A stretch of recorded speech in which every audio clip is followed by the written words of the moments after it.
ഇവിടെ നമ്മുടെ പാഠവും കഴിഞ്ഞു.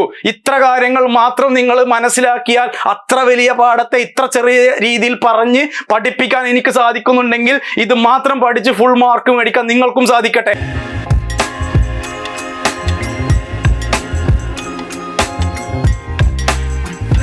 ഹലോ എവരിവൺ, എറൈസ് കോളേജിന്റെ പുതിയൊരു ക്ലാസ്സിലോട്ട് എല്ലാവർക്കും സ്വാഗതം.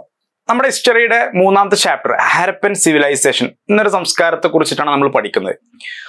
ഹാരപ്പൻ സിവിലൈസേഷൻ എന്ന് പറഞ്ഞപ്പോൾ, ഈ ഹാരപ്പൻ സംസ്കാരം എന്ന് പറഞ്ഞപ്പോൾ നമുക്കറിയാം, ഇന്ത്യ എന്ന് പറയുന്നത് നൂറ്റാണ്ടുകളുടെ പഴക്കമുള്ള, അത്രയും വർഷങ്ങൾക്ക് മുമ്പ് തന്നെ ജനങ്ങളുടെ ജീവിതമുള്ള, ജനങ്ങൾ താമസിച്ചിരുന്ന ഒരു പ്രദേശമാണ്. അതിന്റെ കാരണം ഞാൻ നിങ്ങളോട് മുമ്പൊരു ചാപ്റ്റർ പഠിപ്പിച്ചു പറയുന്നത്, ഏഷ്യ എന്ന് പറയുന്ന രാജ്യത്ത്, ഇപ്പോൾ ചൈന, ഇന്ത്യ ഒക്കെ പോലുള്ള രാജ്യങ്ങളിൽ ഒരുപാട് നദീ തീരങ്ങളൊക്കെ ഉള്ള രാജ്യങ്ങൾ, വാട്ടർ സോഴ്സ് കൂടുതലൊക്കെ ഉള്ളത് കൊണ്ട് തന്നെ പണ്ട് കാലം തൊട്ട് തന്നെ ലോകത്തിൽ നോക്കുകയാണെങ്കിൽ ഏറ്റവും കൂടുതൽ വാസയോഗ്യമായിട്ടുള്ള, ജനങ്ങൾക്ക് ജീവിക്കാൻ സൗകര്യമുള്ള പ്രദേശങ്ങളായിരുന്നു ചൈനയും ഇന്ത്യയൊക്കെ പോലത്തെ രാജ്യങ്ങൾ. അതുകൊണ്ടാണ് ഈ പറഞ്ഞ രാജ്യങ്ങളിലൊക്കെ പണ്ട് മുതലേ ചരിത്രങ്ങളുള്ളത്.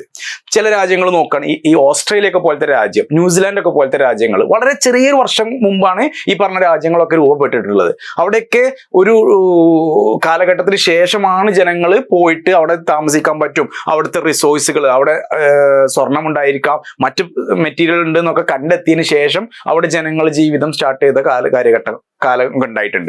സോ ഇങ്ങനെ നോക്കുകയാണ് എന്നുണ്ടെങ്കിൽ നമ്മുടെ ഇന്ത്യ, ചൈന ഒക്കെ പോലുള്ള ഈ ഏഷ്യൻ രാജ്യങ്ങളിൽ ഇത്രയും വലിയ ചരിത്രം ഉറങ്ങിക്കിടക്കുമ്പോൾ ആ ചരിത്രത്തെ കുറിച്ച് പഠിക്കാനാണ് നമുക്ക് ഇവിടെ മൂന്നാമത്തെ ഒരു പാഠം വന്നിട്ടുള്ളത്, ഹാരപ്പൻ സംസ്കാരം അഥവാ Harappan civilisation in India.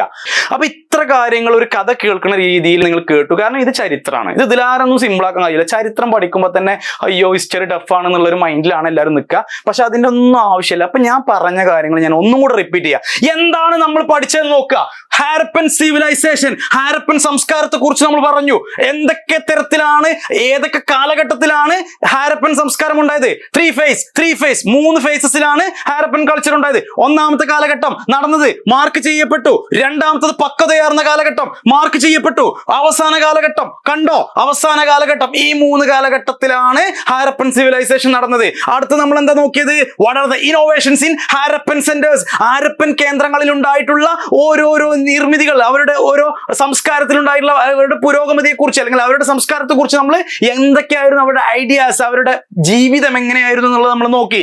Then അവരുടെ എവിടെയാണ് ഈ പറഞ്ഞ ഹാരപ്പൻ സെന്റേഴ്സ് ഉണ്ടായത്, എവിടെയാണ് ഇവരെ കാണപ്പെട്ടത്? ഇന്ത്യയിലാണെന്ന് പറഞ്ഞു. ഇന്ത്യയിൽ എവിടെ? പഞ്ചാബ്, രാജസ്ഥാൻ, ഹരിയാന, ഗുജറാത്ത് പോലുള്ള സംസ്ഥാനങ്ങളിൽ ഇവരുടെ അവശിഷ്ടങ്ങൾ കണ്ടെത്തിയിട്ടുണ്ട്. ഇവരുടെ സംസ്കാരത്തെ വീണ്ടും ഓർമ്മിപ്പിക്കാൻ വേണ്ടിയിട്ട് അവിടുന്ന് കാണാൻ സാധിച്ചിട്ടുണ്ട് എന്ന് നമുക്ക് പറയാൻ പറ്റും. അടുത്തൊരു ഇമ്പോർട്ടന്റ് ക്വസ്റ്റ്യൻ ആയിരുന്നു, what was the town planning used by Harappan people? Harappan ജനങ്ങൾ അവരുടെ ടൗൺ പ്ലാനിങ് എന്തായിരുന്നു? അവരെങ്ങനെയായിരുന്നു ടൗൺ പ്ലാനിങ് ചെയ്ത്? അവരുടെ വീടുകളും അല്ലെങ്കിൽ അവരുടെ ഭരണകേന്ദ്രങ്ങളും അവരുടെ കച്ചവടങ്ങളൊക്കെ ഏത് മേഖലയെ കോൺസെൻട്രേറ്റ് ചെയ്തിട്ടായിരുന്നു, എങ്ങനെയായിരുന്നു എന്നുള്ളത് നമ്മൾ നോക്കി. അടുത്തൊരു ഇമ്പോർട്ടന്റ് പോയിന്റ് ആയിരുന്നു, what was the industries and crafts used by Harappan people? അവർ ഉപയോഗിച്ചിരുന്ന കരകൗശല വസ്തുക്കൾ, അവരുടെ ബിസിനസ് അല്ലെങ്കിൽ അവരുടെ വ്യവസായങ്ങളൊക്കെ എന്തായിരുന്നു എന്നൊക്കെ നമ്മൾ നോക്കി.